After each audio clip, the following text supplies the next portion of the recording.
खबर की लोकसभा चुनाव से पहले एक बार फिर से कांग्रेस को एक बड़ा झटका आज लग चुका है। सैयद जाफर बीजेपी में शामिल हो चुके हैं। बड़ी खबर है, कमलनाथ के करीबी हैं सैयद जाफर, जिन्होंने पार्टी का साथ जो है छोड़ दिया है। हाथ का साथ छोड़कर अब देखिए बीजेपी को ज्वाइन कर लिया है। ये तस्वीरें उस समय की हैं जब मुख्यमंत्री मोहन यादव ने उन्हें सदस्यता दिलाई थी। वी.डी. शर्मा भी आपको नजर आ रहे हैं सैयद जाफर के साथ, नरोत्तम मिश्रा भी तस्वीरों में आप देख सकते हैं। तो उनके साथ उनके कई समर्थकों ने आज कांग्रेस का दामन छोड़ दिया है और बीजेपी में शामिल हो चुके हैं। लोकसभा चुनाव से पहले एक बड़ा झटका कांग्रेस के लिए आज।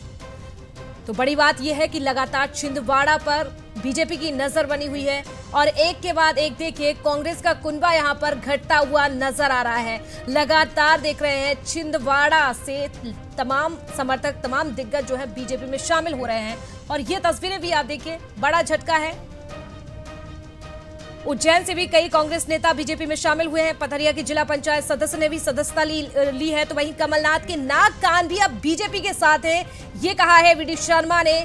जब ये सदस्यता दिलाई जा रही थी उसके बाद वी.डी. शर्मा ने यहां पर कहा कि कमलनाथ के नाक कान भी अब बीजेपी के साथ है। ऐसा क्यों कहा है ये भी आप समझ लीजिए, क्योंकि आपको बता दें सैयद जाफर खान जो है वो कमलनाथ के करीबी हैं। ऐसे में उन्होंने कहा है कि नाक कान भी अब बीजेपी के साथ। इस बार छिंदवाड़ा का खेल खत्म। वी.डी. शर्मा ने कहा बीजेपी रिकॉर्ड भी बनाएगी, ये भी उन्होंने कहा।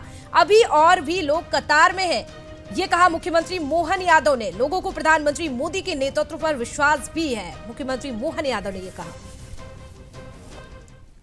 आज जफर भाई जो कमलनाथ जी के मीडिया के आंख नाक कान थे, उनने भी आज उनसे नमस्ते कर लिया और भारतीय जनता पार्टी में माननीय प्रधानमंत्री मोदी जी के नेतृत्व में जफर भाई का कहना है कि इस देश के अंदर अगर अल्पसंख्यकों का जीवन बदला है या विकास और गरीब कल्याण में उन्हें ताकत मिली है तो प्रधानमंत्री मोदी जी के नेतृत्व में मिली है। तो आज उन्होंने भी भारतीय जनता पार्टी की सदस्यता ग्रहण कर ली। निश्चित रूप से हजारों लोग लाइन में है और हम सबका स्वागत करेंगे। कांग्रेस की खोखली विचारधारा से लोगों का मन टूटा है। मेरी अपनी ओर से भाजपा परिवार में सबका स्वागत। तो देखिए लगातार ये कुनबा जो है घटता हुआ नजर आ रहा है और सैयद जाफर जो है बीजेपी को ज्वाइन कर चुके हैं। ये तस्वीरें भी आपने देखी और ज्वाइन करने के बाद बीजेपी में शामिल होने के बाद हमारे एग्जीक्यूटिव एडिटर मनोज सैनी ने खास बातचीत की है सैयद जाफर से। सुनिए क्या कुछ कहा है। छिंदवाड़ा लोकसभा के ठीक पहले सैयद जाफर अब भारतीय जनता पार्टी में शामिल हो गए हैं। सैयद भाई क्या कहेंगे, आप तो खुद कहते हैं कि पिता तुल्य हैं, सब कुछ है, ऐसे में इस बार पिताजी का क्या होगा वहां पर? हम देखें छिंदवाड़ा में क्या तैयारियां हैं, अब तो आप भारतीय जनता पार्टी में। देखिए मोदी जी का एक नारा है सबका साथ सबका विकास। इसका मैंने चिंतन किया, मंथन किया।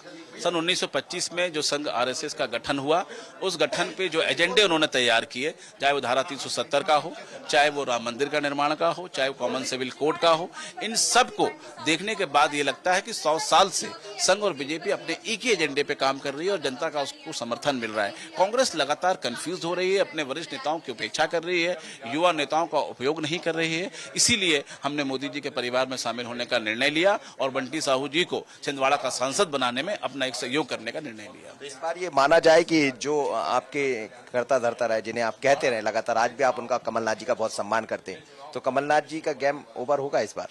नहीं, देखिए मेरा सवाल कौन जीते कौन हारेगा ये नहीं है। मेरा सवाल यह है कि मोदी जी की सरकार में, मोदी जी के परिवार में छिंदवाड़ा के बंटी साहू जी भी एक फूल के रूप में पहुंचे, हमारा ये काम है। आप इस वक्त अब बंटी साहू जी के साथ काम करने जा रहे हैं, जैसा आज बीजेपी में शामिल हो? बिल्कुल, मेरे इस भाजपा परिवार में शामिल होने में बंटी भाई का बड़ा सहयोग है और हम सब मिलकर बंटी भाई को सांसद बनाएंगे। कहाँ गड़बड़ हो रही कांग्रेस को? बड़े नजदीक से आपने देखा, प्रवक्ता की जिम्मेदारी भी दिखाई, कांग्रेस में है कहाँ गड़बड़ जो लगातार लोग कांग्रेस छोड़ रहे हैं? कांग्रेस एक कंफ्यूज पार्टी बनती जा रही है और कांग्रेस में एक गलत परंपरा चल रही है कि झूठी बात फैलाओ और जिस प्रकार से खास तौर पर मुसलमानों को डराने का काम ही भाजपा पे आरोप लगाते थे। मैं बताऊंगा, वक्त आने दीजिए, कि कहां पर आप मुसलमानों को कंफ्यूज कर रहे हो और समाज में विघटन पैदा कर रहे हो। माना जाए कि इस बार एक नया इतिहास रचेगी बीजेपी। बिल्कुल, छिंदवाड़ा में बंटी साहू जी हमारे सांसद होंगे। चलिए, भारतीय जनता पार्टी ज्वाइन किया है सैयद जाफर ने, सीए से लेकर और तमाम तरह की बातें कही है, लेकिन इस बार खुद कह रहे हैं कि बंटी साहू वहां से चुनाव जीतेंगे। आशीष खरे के साथ मनोज सैनी, बंसल न्यूज, भोपाल।